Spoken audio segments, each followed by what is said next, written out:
சூரத்துல் இன்ஃபித்தார் என்ற 82வது அத்தியாயத்திற்கான தஃசீரை நாம் பார்க்க இருக்கின்றோம். இந்த சூரத்துல் இன்ஃபித்தார் என்கிற இந்த சூறாவினுடைய பெயரை ரசூல் ஸல்லல்லாஹு அலைஹி வஸல்லம் அவர்கள்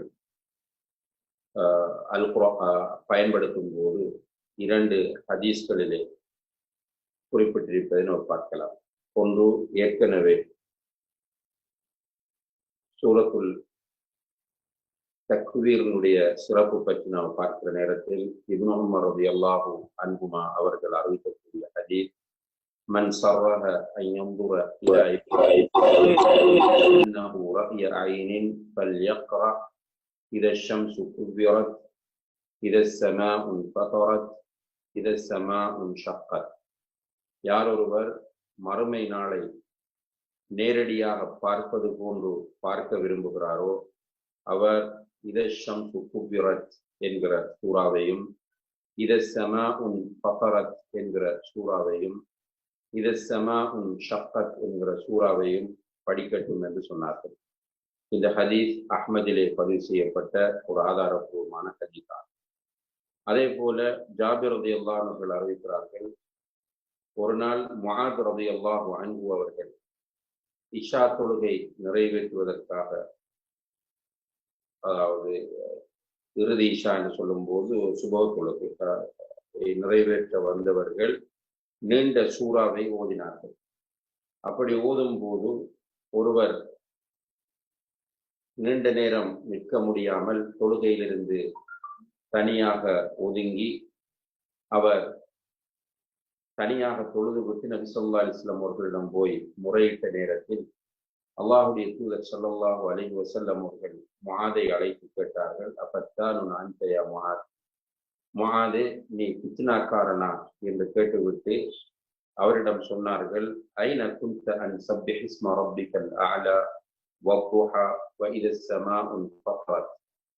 இந்த சப்பிஹ் இஸ்ம ரப்பிக்கல் அஅலா வத்துஹா இதா ஸமாஉ ஃபத்ரத் போன்ற சூறாக்கள் உனக்கு ஏன் தெரியாமல் போனது என்று நபி ஸல்லல்லாஹு அலைஹி வஸல்லம் அவர்கள் கேட்டதாக சுனன் நஸாயிலே ஒரு ஹதீஸ் பதிவாகி இருக்கிறது.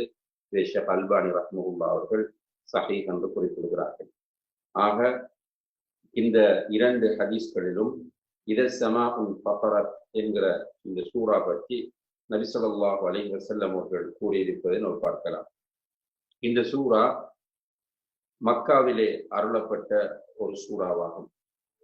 இது மக்காவிலே அருளப்பட்ட சூறா என்பதற்கான சான்றுகள், ஒன்று, இதிலே தௌஹீதின் பால் அழைப்பு விடுக்கக்கூடிய நிலை இருக்கிறது. இரண்டாவது, மறுமை நாள், சுவர்க்கம், நரகம் பற்றி இந்த சூறா பேசுகிறது. மூன்றாவதாக, முஷ்ரிக்குகளோடு அது உரையாடுகிறது. அவர்கள் ரசூல் ஸல்லல்லாஹு அலைஹி வஸல்லம் அவர்களுக்கு எதிராக சொன்ன செய்திகளுக்கு இந்த சூறா மறுப்பு சொல்கிறது. அதே போல இது சுருக்கமான வசனங்களை கொண்ட, மிக பலமான சொற்களை கொண்ட ஒரு சூறாவாக இருக்கிறது. இவை அனைத்தும் இந்த சூறா மக்காவில் அருளப்பட்ட சூறா என்பதற்கான சான்றுகளாக காணப்படுவதை நாம் பார்க்கலாம். அதே போன்று அன்புள்ள சகோதர சகோதரிகளே, இந்த சூறாவுக்கும் இதற்கு முன்னர் நாம் பார்த்த சூரத்துல் தக்வீருக்கும் இடையில் உள்ள தொடர்பு என்னவென்று பார்க்கிற போது, சூரத்துல் தக்வீரினுடைய இறுதி பகுதியிலே அல்லாஹ் ஜல்ல ஷானஹு தஆலா ஃபஐன தذهبون இன் ஹுவ இல்லா திக்ருன் லில் ஆலமீன் என்று குர்ஆனை பற்றி அவன் கேள்வி எழுப்புகிறான். குர்ஆனை பொய்ப்பிக்கக்கூடியவர்களுக்கு மறுப்பு சொல்லி அவர்களை குர்ஆனின் பக்கம் அழைப்பதை நாம் பார்க்கிறோம். அதே போன்று இந்த சூறாவை அல்லாஹு தஆலா சூரத்துல் இன்ஃபித்தாரிலே குர்ஆனை பொய்ப்பிக்கக்கூடியவர்களுக்குரிய எச்சரிக்கை, மறுமையிலே அவர்களுடைய நிலை பற்றி பேசுகிறார். எனவே 2 சூறாக்களுமே நெருக்கமான தொடர்பை உடையவையாக இருப்பதை நாம் பார்க்கலாம். அதே போல அன்புள்ள சகோதர சகோதரிகளே, இந்த சூறா மொத்தம் 19 வசனங்களை கொண்ட ஒரு சூறாவாகும். சூரத்துல் இன்ஃபித்தார் என்றால் வெடிப்பு ஏற்படுதல், வெடித்து போகுதல் என்பது அதனுடைய பொருளாக இருக்கிறது. இந்த இதசமாஉன் ஃபதரத் என்கிற வாசகம் இடம்பெறுகிற காரணத்தினால் இந்த சூறாவுக்கு இன்ஃபித்தார் என்கிற பெயர் சொல்லப்பட்டிருப்பதை நாம் பார்க்கலாம். இந்த சூறா முக்கியமான 6 அம்சங்களை தெளிவுபடுத்தக்கூடிய சூறாவாக இருக்கிறது. முதலாவதாக மறுமை நாள் பற்றிய நம்பிக்கையையும் மறுமை நாளின் நிகழ்வுகளையும் இந்த சூறா நமக்கு சொல்கிறது.